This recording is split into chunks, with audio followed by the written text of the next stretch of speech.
Namaste everyone. I'm Rahul Diwan and with me is Shankar Bhardwaj Khandavadi. There are common questions that Hindus ask around Murti Puja and related topics. I've been having conversations with Shankar. Today we do not have a conversation, but more an FAQ, which on questions that Shankar is going to answer.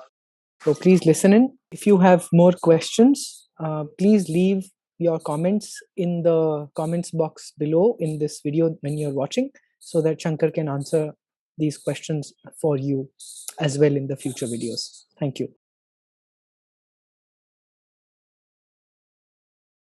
Looking at the terminology, the best way to understand our concept is, even at the colloquial level, we just take the native idiom. That is our simplest and most straightforward way to understand Hinduism. Let us say somebody is going to a temple. What is he saying? Is he saying, I am going to see idol, or is he saying, I am going to see Rama? I need to see the Devata. So he is very clear and solid in his understanding. Every common man is very clear what he is doing, and conceptually he is not confused. At least the confusion has been put into our minds at certain intellectual level.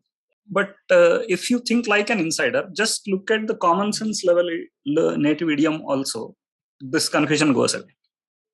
I am doing Deva Puja. I am not doing Murti Puja. Nobody says I am doing a Abhisheka to Vigraha, right? Everybody says I am doing Abhisheka to Shiva or Devi or Rama.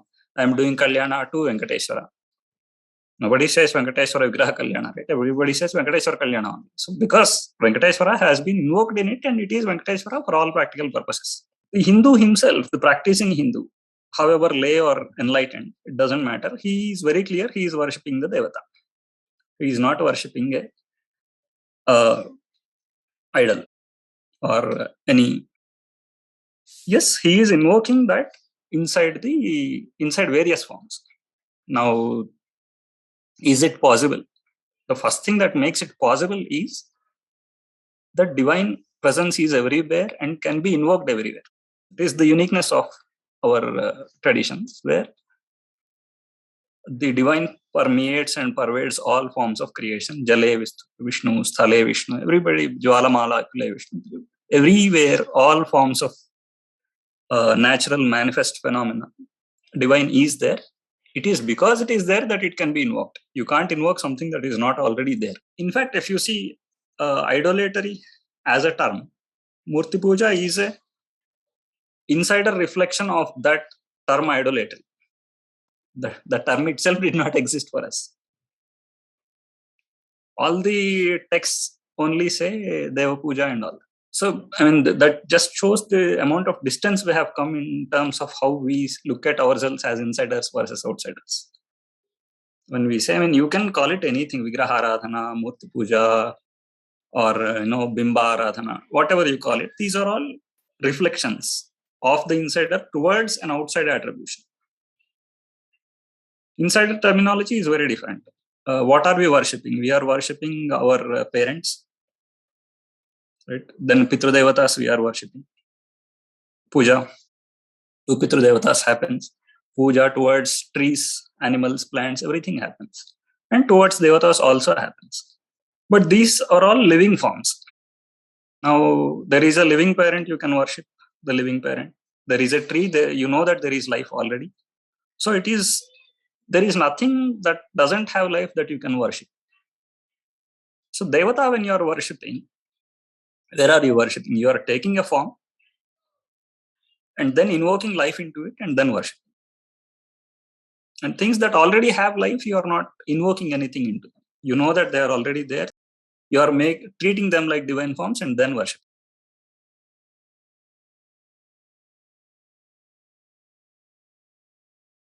This has answers at multiple levels, because when I can access, is it that I am accessing, or do I just think that I am able to access? Now, of course, some people say that they are able to access divine and all that. How many really do that? Is it 1 in 1,000, 1 in lakh, 1 in million? Now, the tricky part is, as one does sadhana, there are different levels of experience. they are nearly samadhi, but even in samadhi, it is not as if the divine descends or anything. You are just craving it. It might come anytime. It might not also in several lifetimes. So this is all by, and again, this is all with respect to what one is seeking within. Now, what are the different purposes for which we do the worship of divine? Now, there is a Devata Runa that we need to clear out. So for that, we need to do some performance. But the more important part is, in our life, where is divine? If divine can only be in thought, what is there any specific reason why divine can't be in our social life? Divine can't be in our physical forms also?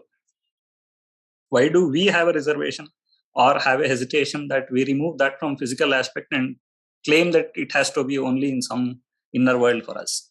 To some extent, this has been created as a matter of shyness,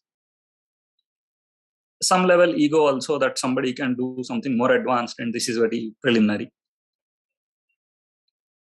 So all these things, if we remove, simply if you just have that within the heart, right, that my life is, taken over by the divine, I am going to transform my life into a higher level. Obviously, it has to manifest at every single level, in the physical, in the vital, in the mental, in the intellectual, everywhere, in the psychic. In that sense, in the social form also, socially visible forms also, it has to be visible. Society has to be a vehicle for divine. The town has to be a vehicle for divine, where all the activities are happening. So physical forms are essential manifestations and evidence, in fact, that you have really been sincere in transforming your life into a divine form. So it has to descend into idol also. Now, I can see it somewhere, fine, but everybody can see it in an idol.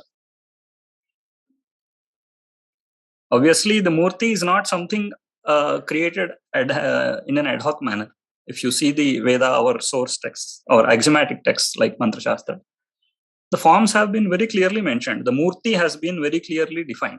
This has 4 legs, 4 hands, so many eyes. This is the form of the face itself. This is the color of the face. All these have been very clearly defined in the Veda itself. So for us, the murti is there. Murti does not mean just a stone or wooden piece, right? It is that form, whatever we are envisaging, that itself is the murti. It may or may not have a physical form that we have created, but if it is Agni, it has so many tongues and so many heads and hands and feet and whatever that exists, no matter whether you put a image for it in physical form or not, whether it is a stone idol or not. Agni is going to have that only. Right? So that murti is there, Veda, Vedanta, wherever you have. We never say that the divine is formless. Divine at the ultimate level could be formless, but you access it through forms. Even if, let us say, somebody is doing mantra marga, mantra yoga or whatever, or just the Kundalini yoga. Kundalini yoga is not bereft of forms, right? Inside whatever he's seeing, it is still a form that he's envisaging. It may be a subtle form, it could be a knowledge form, it could be a mind form, but it is essentially a form, a murti only. So there is nothing that we essentially do, any practitioner, which is bereft of murtis, of some form or the other. And we know this, which is why we have given very clear form. Don't shy away from it. Envisage the murti, it is only going to enhance your practice rather than hindering it. Which is why we have to use idols. You can use a mental idol. In fact, the linga or whatever, Vishnu form, everything could be inside, which is fine. Whether it is inside or not, it is still an idol. It is still a murti. So we are using it. And through the usage, now we concentrate on that form. It is going to only increase your focus. It is only going to, now you are going to devote all your thoughts to it. All your knowledge, you are making it pass through that. So which is basically now has become a living presence for you. And we know how different life is with and without a living presence of something bigger than us, of something that is taking care of us.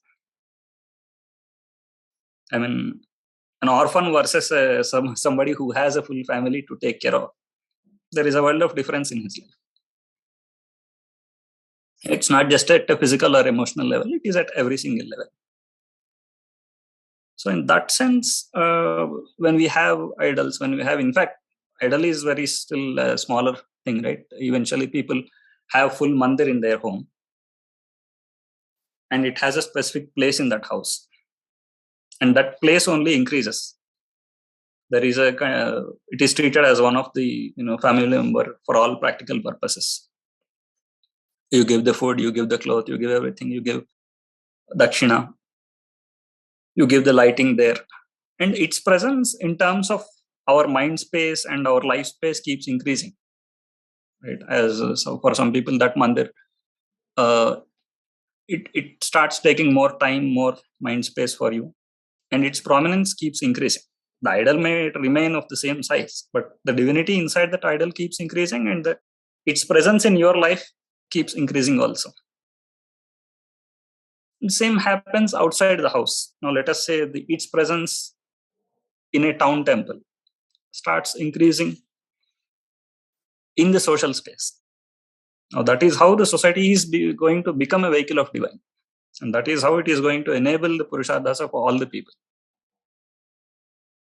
So this is the reason we use idols, regardless of what we think we can access in other forms.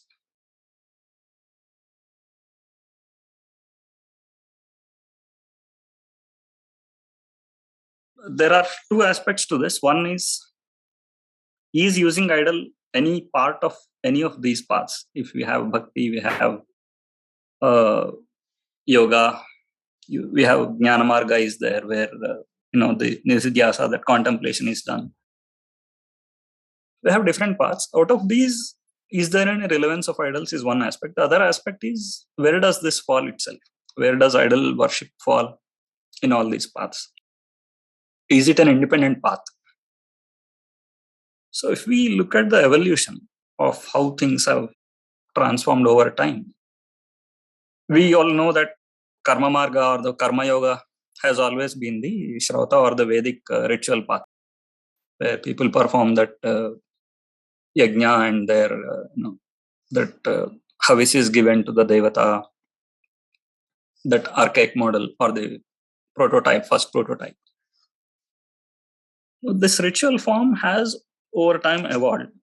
And today's Archa Marga, whatever we call it, it is basically a Karma Yoga of the modern times. And this evolution we can clearly trace. So whatever we call today as Archana, or which includes probably your puja, your abhisheka, or different forms of worship towards the devata, it is essentially a continuation. It's not as if it has replaced the yajna or anything. We can see a very clear continuity. The same principles of Karma Yoga are visible here as much as in the yajna. The invocation of devata is there. Seeing the idol in, let us say in the yajna, it is Agni. Here it becomes the murti is directly there. You are invoking divinity into it, and you are making the offerings, which you typically do in yajna also. But that is done through Agni. There are alternate forms. Through water you can do. Or devata is now directly invoked through the different forms. It could be wooden, it could be ivory, it could be stone, it could be crystal, anything. That invocation is happening. So in that sense, Archa Marga is a continuation of the same Karma Yoga, where one is trying to achieve perfection through the yajna. This for perspective. But definitely it has more to it, in the sense that it has been included, a lot of other things have been included into it. One is definitely to make it more easy to access in life.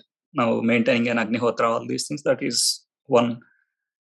This is an easy replacement, and now you have an idol. You can probably, some are movable, some are not movable, some are in the house, in the mandir of the house, they are permanent. They pass over from generation to generation. There are some other things which are possessions of people. They probably take it wherever they go. Some people carry their linga wherever they go and then do the worship there. Similar to Agni again, Agni also has this Upasthaya and Viharaniya. Some can be taken over, moving around. Some has to be stationed in a single place. So not just apparent similarities, but the whole philosophy of Karma Yoga has transformed eventually into the modern times in the form of Archa Marga, or the idol worship. Along with that, now there is a mantra is there. Mantra is there in both again, but the way we apply. How do we apply in case of Archa Marga? We do that dhyana is done, then the dharana is done, the Anganyasa Karanyasa they do, then the dhyana shloka is read, then with the main mantra you perform either the flowers puja or the abhisheka or kunkuma puja, whatever. This is basically, if you see the Shadanga or Ashtanga yoga, you have that same dharana, dhyana, samadhi, dhyana, dharana, samadhi. These steps are simply mapping to it, one to one. So in that sense, it's not really away from what we think of as yoga, just because there are more physical means involved. So as we know, yoga has pervaded of late into all major forms. In the mantra, in the Kundalini yoga or the Laya yoga or many other forms also, yoga is visible in some way or the other, some form or the other. So in the Archa Marga also it is very much there.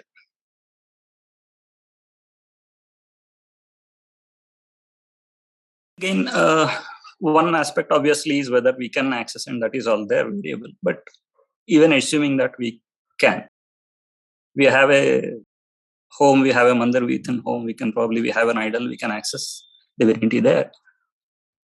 But tradition says that there are multiple levels. The home is the adhama, or the least possible place where you can find your divine. There is a better place, probably in the temple.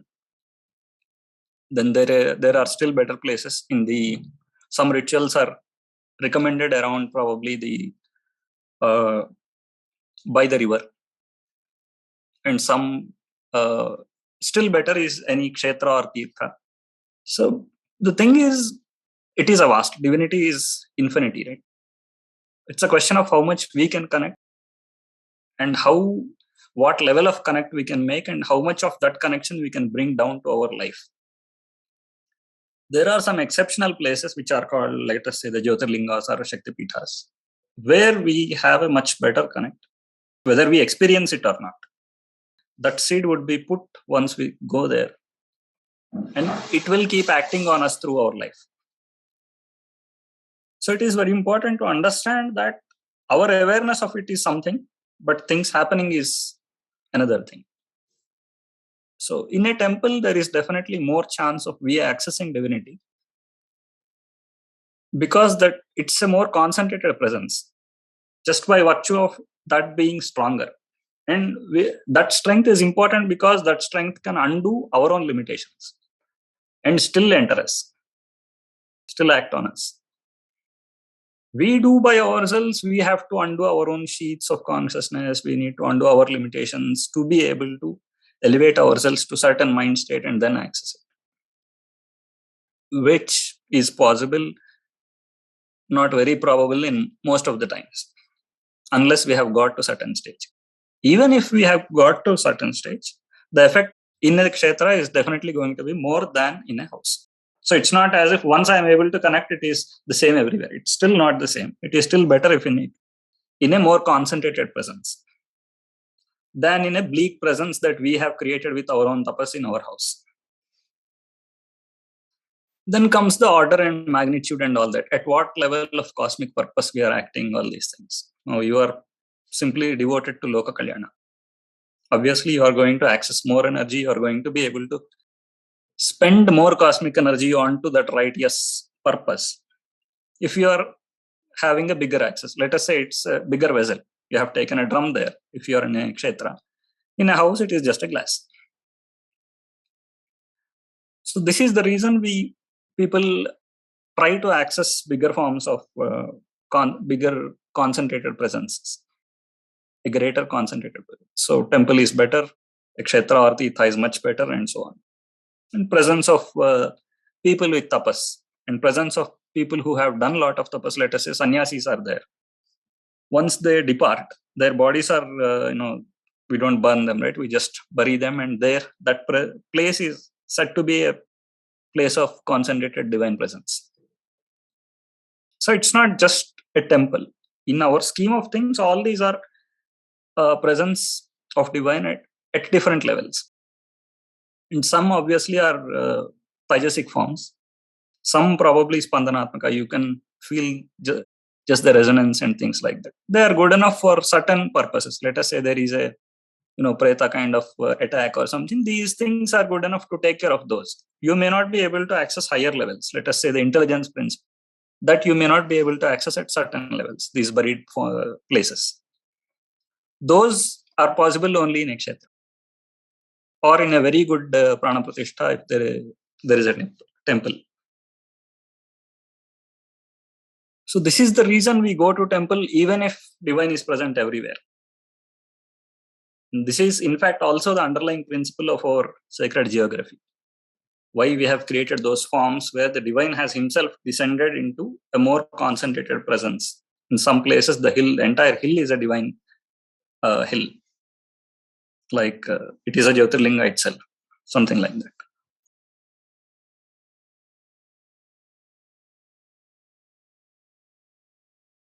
Devata is accessible inside